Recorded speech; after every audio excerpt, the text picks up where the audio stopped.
પોતે અર્જુનનો ત્યાગ કરી શિવ શંકર ભગવાનની ભક્તિ કરવા લાગ્યા.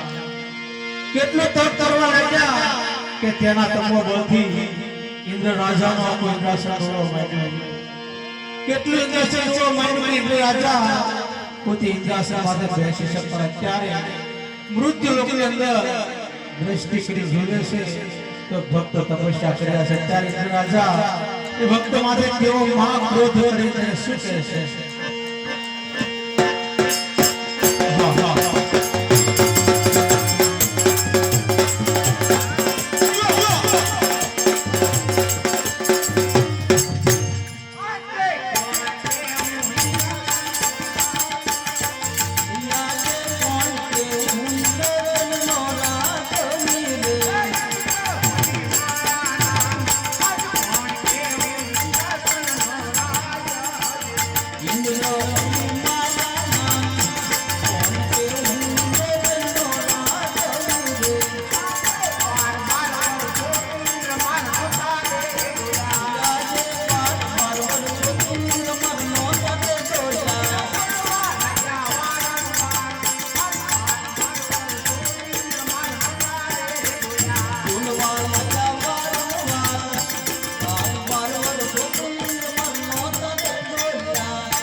સત્તા મારા ઇન્દ્રસનને કાંઈ ન થતું. કોણ એવો લોકનો માનવી આવી બેસી ગયો?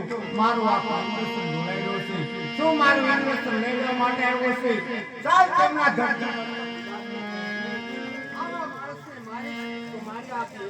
બાપુ જ્યારે તેઓએ મહિમની ઇન્દ્રનું સ્વચ્છ હતું ત્યારે કીધું, હા દેવરાજ ઇન્દ્ર, કાંઈ સંકટ પડે ત્યારે અમને યાદ કરજો.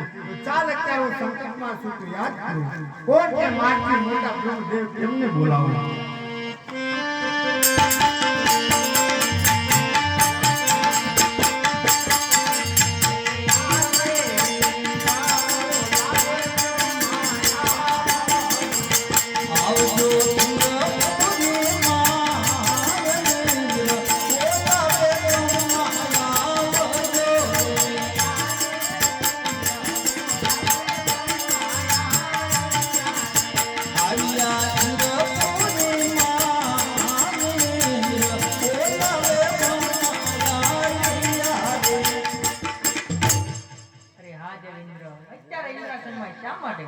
બ્રહ્મદેવ, તમને બોલાવવાનું એક જ કારણ છે. પહેલાના ઋષિ મુનિઓ હજારો વર્ષ સુધી તપ કરતા છતાં મારા ઇન્દ્રસનને કાંઈ ન થતું. કોણ એવો લોકનો માનવી આવી બેસી ગયો? મારું આખું ઇન્દ્રસન ઢોળાઈ રહ્યું છે. શું મારું ઇન્દ્રસન લઈ લેવા માટે આવ્યો છે? આ વિશે જાણતા મને જલ્દી બતાવો. અરે હા દેવેન્દ્ર, આના વિશે તો કાંઈ પણ નથી જાણતો. જેમ તમારું ઇન્દ્રાસન ડોલે છે તેમ મારું બ્રહ્માંડ પણ ડોલે છે. મારથી મોટા વિષ્ણુએ કીધેલું કે જ્યારે સંકટ પડે ત્યારે મને યાદ જલ્દી તમને યાદ કરો.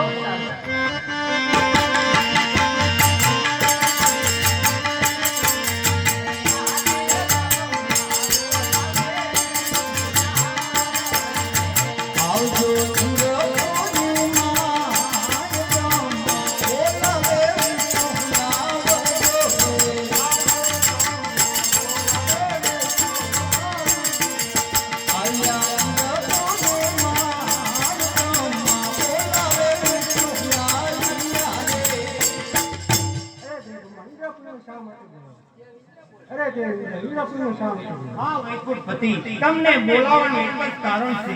પહેલાના ઋષિ મુનિઓ હજારો વર્ષ સુધી તપ કરતા છતાં મારા ઇન્દ્રસનને કાંઈ ન થતું. કોણ એવું મૃત લોકનો માની આવી જાય સીધો મને આખું ઇન્દ્રસન માંથી બેસવા નથી દેતું. શું મારું ઇન્દ્રસન લઈ માટે આવ્યો છે?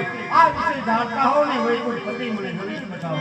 ના ઇન્દ્રસન હાલ છે કાંઈ જાતનું એમ તારું ઇન્દ્રસન દોરી મારું વૈકુંઠ પણ દોરી માથી મોટા ભોળાના એને કીધું મીઠું જાય શંકર કરીને આપી બહુ સારું.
અત્યારે મને ઇન્દ્રપુર અંદર શા માટે બોલાયો છે?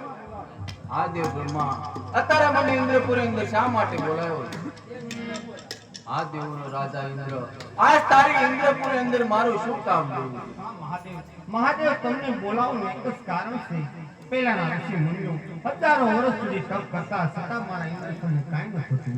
હા મહાદેવ કોણ એવો મૃત લોકમાં મારી આવી બેસી ગયો મારું આખું ઇન્દ્રસન બોલાવી છે. મહાદેવ આ વિશે જાણતા મને જલ્દી બતાવો. શું મારું ઇન્દ્રસન લેવા માટે આવ્યો છે? અરે નહીં નહીં ઇન્દ્ર, ઈ કે તારું ઇન્દ્રસન લેવા માટે નથી આવ્યો. એ તો મારો લાડીલો અને પ્રેમી ભક્ત છે. હા દેવો, જય તમારા આસન પર બિરાજમાન થાઓ. હમણે એને સપના રૂપે દર્શન આપી પાછો આવું છું.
એવા દ્વારકામાં રણ છોડરાય એવી રે દ્વારકામાં રણ છોડરાય એવા દ્વારકાના નાથ સુરામાં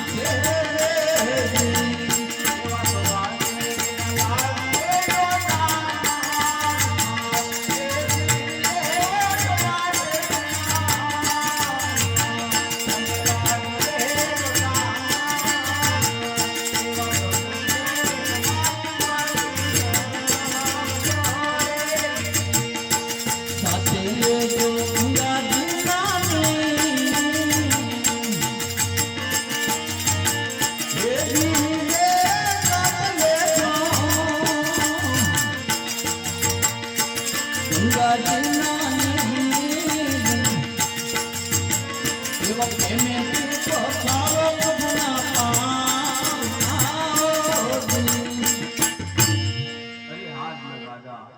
તમે મારી મમતા મેલી અને તમે દ્વારકાની અંદર જાઓ.